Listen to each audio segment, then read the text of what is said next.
नमस्कार, इस अंक में आप सभी का बहुत बहुत स्वागत है। आज सुबह एक शिक्षक बंधु ने तमिलनाडु के एक लोकल न्यूज़पेपर का कटिंग मुझे व्हाट्सएप पर शेयर किया और पूछा है कि क्या कोई राज्य सरकार सुप्रीम कोर्ट के निर्णय के विरुद्ध ऐसा कर सकती है। इसे थोड़ा विस्तार से समझाइए और इस पर अपनी प्रतिक्रिया जाहिर कीजिए। सबसे पहले उस न्यूज़पेपर की कटिंग आप सभी को दिखाता हूँ। इसमें कहा गया है कि तमिलनाडु सरकार सुप्रीम कोर्ट के उस फैसले के खिलाफ विशेष कानून या अध्यादेश लाने पर विचार कर रही है जो सेवारत शिक्षकों के लिए टेट अनिवार्य करता है। राज्य सरकार ने इस फैसले के खिलाफ पुनर्विचार याचिका दायर किया है क्योंकि इसमें 3 लाख से अधिक गैर टेट शिक्षकों की नौकरी खतरे में पड़ सकती है। सरकार का तर्क है कि यह आदेश 2010 से पहले नियुक्त शिक्षकों पर लागू नहीं होना चाहिए क्योंकि उस समय टेट अनिवार्य नहीं था। मुख्यमंत्री M.K. स्टालिन ने संकेत दिया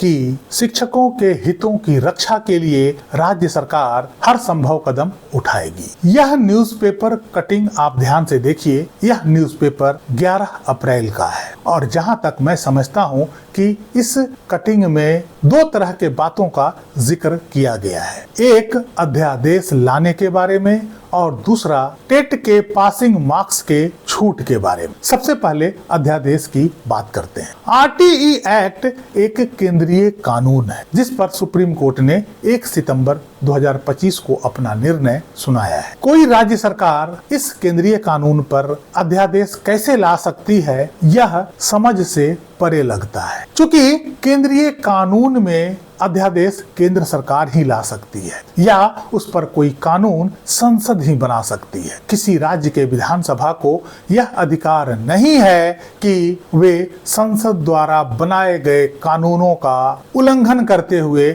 अपने राज्य में अध्यादेश ले आए। यदि यह कानून किसी राज्य का होता, किसी राज्य सरकार द्वारा विधानसभा में पारित किया हुआ होता और सुप्रीम कोर्ट का उस पर यदि कोई इस तरह का निर्णय आता तो राज्य सरकार इस पर कोई अध्यादेश ला सकती थी और सुप्रीम कोर्ट के इस निर्णय को निष्प्रभावी बना सकती थी। हालांकि इसकी भी अपनी सीमाएं होती है। अध्यादेश के माध्यम से कोर्ट के फैसले को निष्प्रभावी करने के लिए सरकार को कानून में मूलभूत बदलाव करने होते हैं, न कि केवल फैसले की अनदेखी। इसके अलावा सर्वोच्च न्यायालय किसी भी ऐसे अध्यादेश की संवैधानिकता की समीक्षा कर सकता है अगर वह मौलिक अधिकारों या संविधान के मूल ढांचे के खिलाफ है तो उसे रद्द भी कर सकती है। इसलिए अध्यादेश वाली बात तो मुझे केवल चुनावी स्टंट ही लगता है। क्योंकि 23 अप्रैल को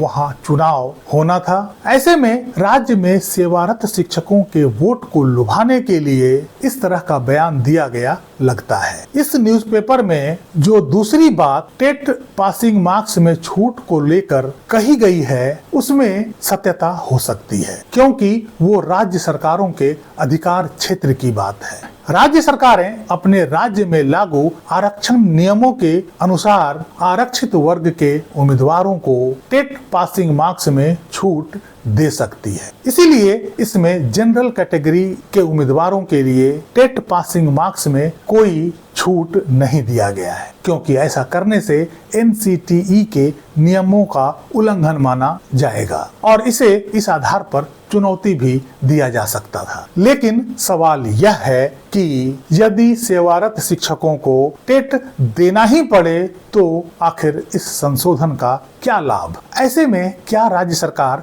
सभी सेवारत शिक्षकों की नौकरी सुरक्षित कर पाएगी? इस रिलैक्सेशन के बाद भी क्या सभी सेवारत शिक्षक टेट पास कर सकेंगे? और वैसे सेवारत शिक्षक जो टेट पास नहीं कर सकेंगे, आखिर सरकार के पास उन शिक्षकों की नौकरी बचाने के लिए क्या योजना है? कुल मिलाकर यह कहा जा सकता है कि शिक्षकों की इस समस्या का समाधान राज्य सरकारों के पास उपलब्ध नहीं है। अच्छा यह होगा कि राज्य सरकार रिव्यू पिटीशन में अपने राज्य के शिक्षकों की समस्या को मजबूती से सुप्रीम कोर्ट के पास रखे क्योंकि इस समस्या का पूर्ण समाधान या तो सुप्रीम कोर्ट कर सकती है या फिर केंद्र सरकार। इस अंक में यहीं तक। कैसी लगी जानकारी कमेंट करके जरूर बताइएगा। वीडियो को लाइक कीजिएगा, चैनल को सब्सक्राइब कीजिएगा। मिलते हैं अगले अंक में, तब तक के लिए जय हिंद, वंदे मातरम।